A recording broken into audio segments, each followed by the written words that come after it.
આ તો ઘરની લક્ષ્મીની વાતું છે. લક્ષ્મી કોને કહેવાય અને એને કેમ ઓળખવી? ઓળખવા વાળો તો ઓળખી જાય, પણ ન ઓળખવા વાળાનું શું કરવું?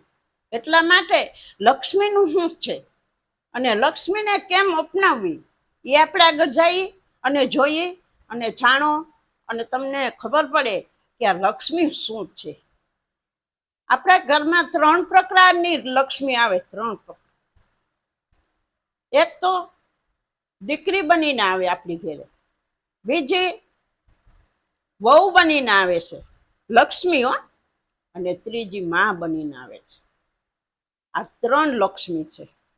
3 લક્ષ્મીની અંદર જો એકેય લક્ષ્મીનું આહોડું ખરી ગયું ને તો ઈ આહોડું હેઠું પડે ને તો એ ધરતી પણ કાપી. શું કારણથી? આસોડું એમને એમ નથી નીકળતું. આસોડું તો આપણે એટલા દુઃખ હોય, એટલા આપણી માથે કષ્ટ હોય ત્યારે આંખમાંથી આસુડા નીકળે. કેટલા ટીપા લોહીના હાવ કમ થઈ જાય ત્યાં આસુડું જો એકું પડી જાય ને તો આપણે જીવી ના હકીએ, આપણા ઘરમાં રધી ના રહીએ.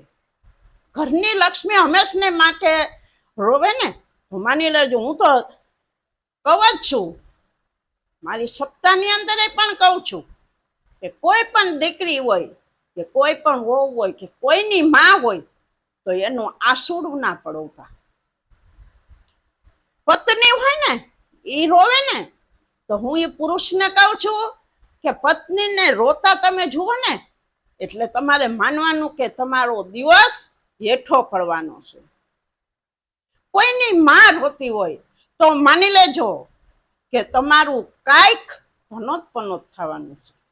અને કોઈની દીકરી રોતી હોય તો માની લેજો કે તમે કેટલા પાપોમાંથી છુટકારો ના મળે. આ 3 વ્યક્તિ આપણી ઘરની અંદર લક્ષ્મીજી આવે છે, પણ આપણે ઓળખી શકતા નથી. લક્ષ્મીને કોણ ઓળખી શકે? લક્ષ્મી તો સંચળ છે. લક્ષ્મી જોજો કેટલા દેવ દેવીઓ આપણા સૃષ્ટિની અંદર વિરાજમાન છે, પણ બધાના જો વિસર્જન થાય, લીલા વિસ્તરી જાય, અમુક સમય થાય, એના કાર્ય પૂરા થઈ જાય એટલે એ વયા જઈશ. પણ લક્ષ્મી છે ને હંમેશને માટે ટકી રહે. શું કારણથી કે જીવનની અંદર એક લક્ષ્મીની જરૂર છે. આપણે પૈસા હોય ત્યાં સુધી માણસ આપણને આવકાર દેવાનો છે. પૈસા ઈ જ લક્ષ્મી છે. તમે એવે ઠેકાણે લક્ષ્મી પોતી જાય ને કે એના કબાટમાં પડી હોય ને તો એ મૂંઝાવા માંડે.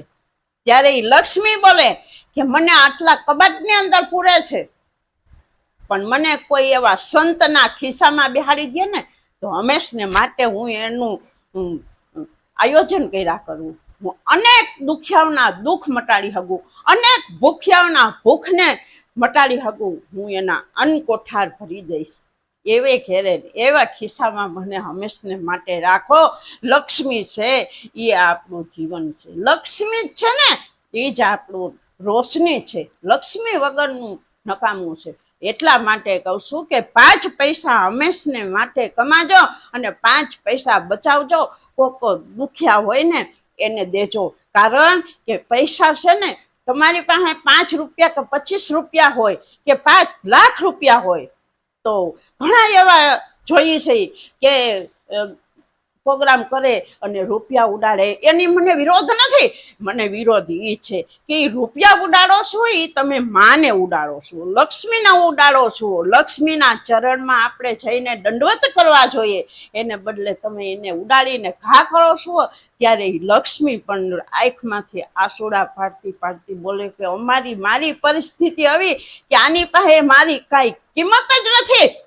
આ લક્ષ્મીજી જ્યારે ઠુકાર કરે કે તે મારો આજે તિરસ્કાર કર્યો તો જા તારો પણ હું તિરસ્કાર કરીશ. એટલા માટે લક્ષ્મીને હંમેશને માટે કોઈ ઝૂંપડે જાજો અને એને ખવડાવો પીવડાવો, એને ઓઢાડો પહેરાવો, એને કપડાં પહેરાવો, એને પગમાં જોડા નખાવો. એ રીતની લક્ષ્મીનો ઉપયોગ કરજો. હંમેશને માટે તમારું સિદ્ધ થાય, તમારો પરિવાર સુખી રહે ને હંમેશને માટે દીધાર્યું માં લક્ષ્મી કરે.